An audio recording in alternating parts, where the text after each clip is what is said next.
All right, welcome back to the Central Valley Buzz, everybody. I'm your host, Chuck Leonard. Willie? Yo. Let's bring in Mr. Michael Bogart. Hello, sir. How are you? Chuck, how are you? Thanksgiving's coming up. Is that a big one for the Christians? Well, obviously. I mean, and you know, I know that Christians all over the world don't celebrate it. It's mostly an American and Canadian thing. By the way, the Canadians have their Thanksgiving in October. I know they do. Yeah, because it gets colder up there real quick. It So sure does. if you're going to be outside, you definitely want to have it earlier in the year. It's not that the Pilgrims discovered Canada after, a little bit before or after, a different time of the year? Well, remember that before the Revolutionary War, Canada and the colonies, what became the United States, were all part of British North America. So they got Thanksgiving just like we did from the Pilgrims. You're a pretty smart guy. Well, you know, little history lesson there. Yeah.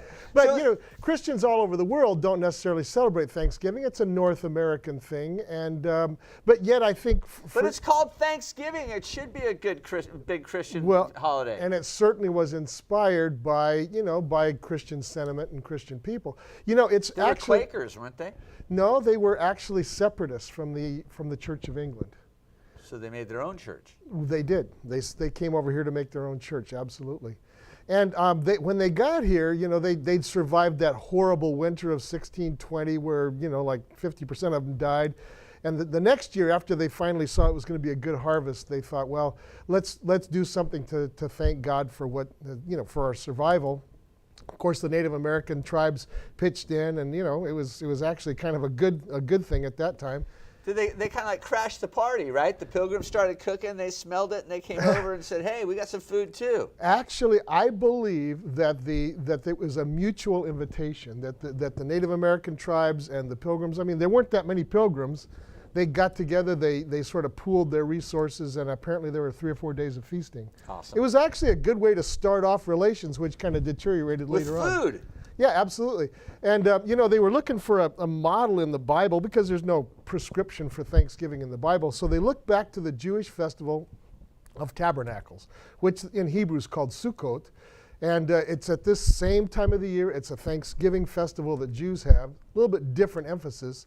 But that's what our Thanksgiving is modeled on, that Jewish festival. Cool. Yeah. So what's your message for everyone for Thanksgiving? Well, I mean, obviously the message of Thanksgiving is, what do we have to be thankful for? And you know, we've just survived a fairly unusual election cycle here in this country. And again, some people are thrilled with the result. Some people are definitely not thrilled with the result. And I just think it may be a good time for us to step back and say, what is it that we have to be thankful for, all of us together as Americans? And so I wanted to list some things I thought of. Number one, if you've got any kind of health in your life, you're able to go about your business, that's something to be thankful for. For sure. If you've got people in your life that you care about and that care about you. I mean, if there's love in your life, that's a gift that can't be bought. I mean, I think the Beatles wrote a song about that, right? Can't buy me love. But you know, and if you've got a job or some activity that you're regularly involved with that you enjoy, that's a blessing. I mean, think about all the people you know that say, I hate my job, I wish I could get another one. And you know, just all sorts of things. I mean, if you have an appreciation for beauty, and I was just thinking about these paintings, you know, if you have an appreciation for beauty, whether it's musical or, you know, artistic or whatever it might be, that's a blessing. I was thinking about this on Sunday. I spent the afternoon with one of my kids and his children, and I had the 4-year-old and the 3-year-old climbing all over me. And you know what? That is such a blessing to be able to romp with your grandkids. Sure. You know, and they loved it. Like, they had my shoes untied and they were trying to pull my shoes off, and you know, and they were jumping on me, and I thought, you know what, it doesn't get any better than that, Chuck. It's just great. So I would like to sort of ask us all, you know, what is it that we have to be thankful for? And what I would suggest, if you have a hard time thinking about that, I've traveled so many developing countries in the world, Haiti, the Congo, you know, Central America, many places like that.